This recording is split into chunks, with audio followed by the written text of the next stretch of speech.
mga kabungal, isang magandang umaga po sa ating lahat. Palibagong araw, palibagong vlog na naman po tayo. For today's vlog, magluluto po tayo ngayon ng shrimp with butter and garlic. Yan po ang ating ulam para sa pananghalian.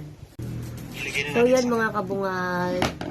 Ito po, kinachap ko na po yung bawang, yung garlic. Tapos ito na nga po pala yung hipon. Nilagyan ko na po siya ng Sprite.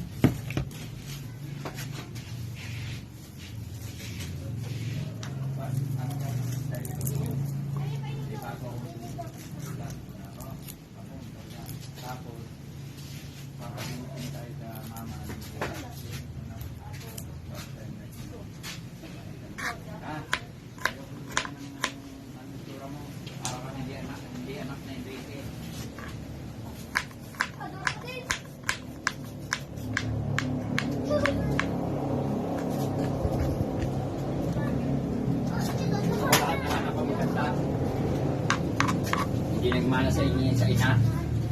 Pwede mo sahin pa.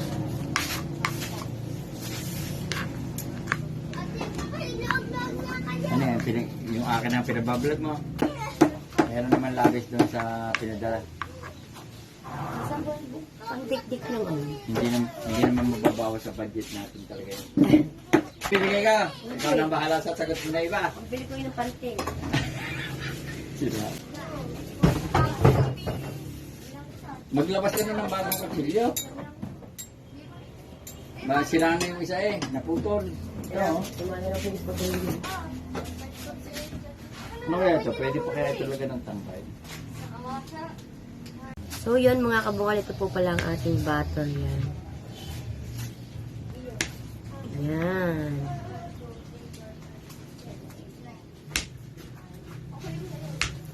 Ayan. So ito nga po pala ang ating hipon. Minarinate ko siya sa Sprite. Ayan. Akala ko may dala akong bakaha. Hindi ko alam. So yun mga kabungal, ayan na po ang butter tsaka ang garlic.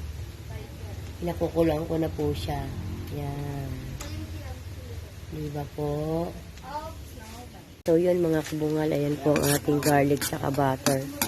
Hintay lang po natin siyang mamula-mula ng kaunti bago po natin ilagay ang ating hipon. Ayan. For today's vlog ay butter with shrimp. Yan po ang ating ulam para sa pananghalian. Sigurado naman kung taobang kalder nito sa mga kids.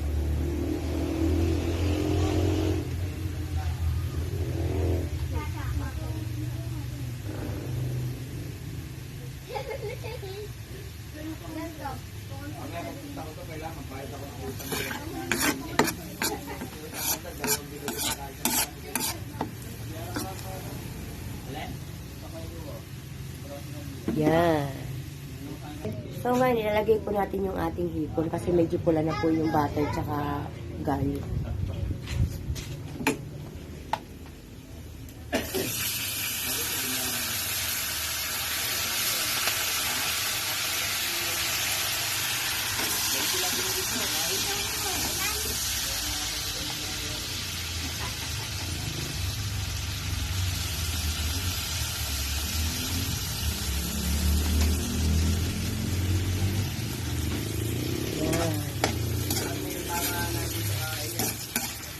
Kinat ko dito. Ito lang po natin siyang pumulan. Yan.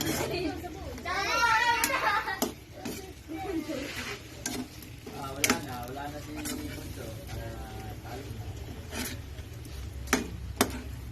Hindi maganda po natin. Tama? Pag ang kalaban ay itong mga bata, hindi maligalit. Kama pa rin yung kalaban. Yeah. Bangay.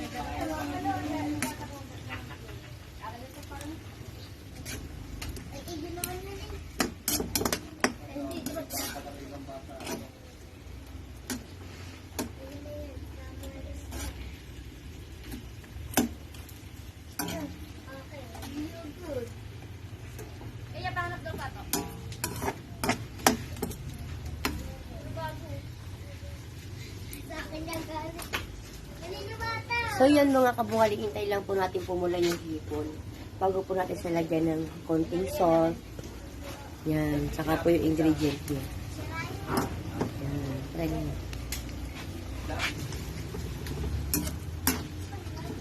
Yan, so yun guys. Paluto na po ang ating hipon with garlic.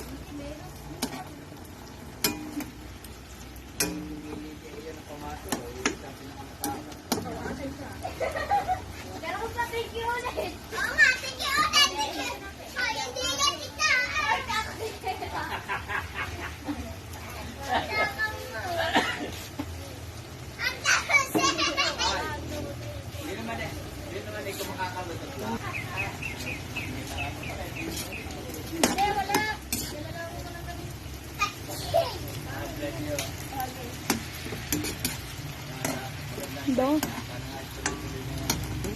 Bang.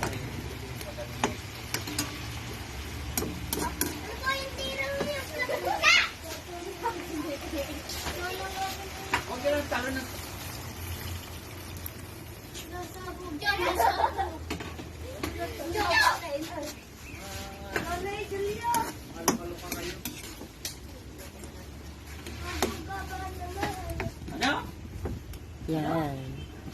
At atin lang po siyang pakukuluan ng konting minuto. Pakulang po atin ng konting minuto. Ay, ang dami bigla!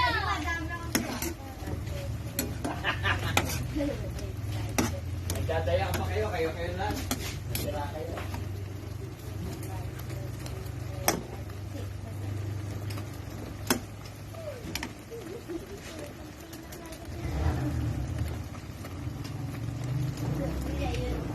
Yan, hintayin po lang natin siya ng konting kulo at pwede na po natin siyang iulam para sa pananghalian.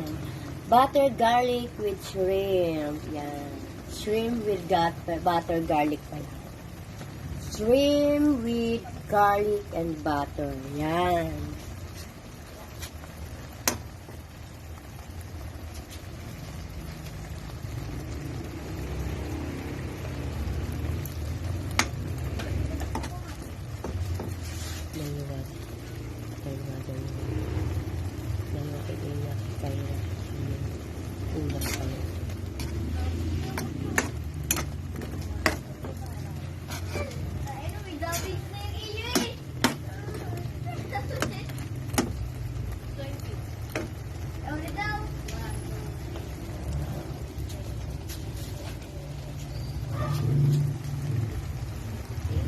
Mga kabungal, at tapos na nga po pala tayo magluto ng ating ulam sa pananghalian.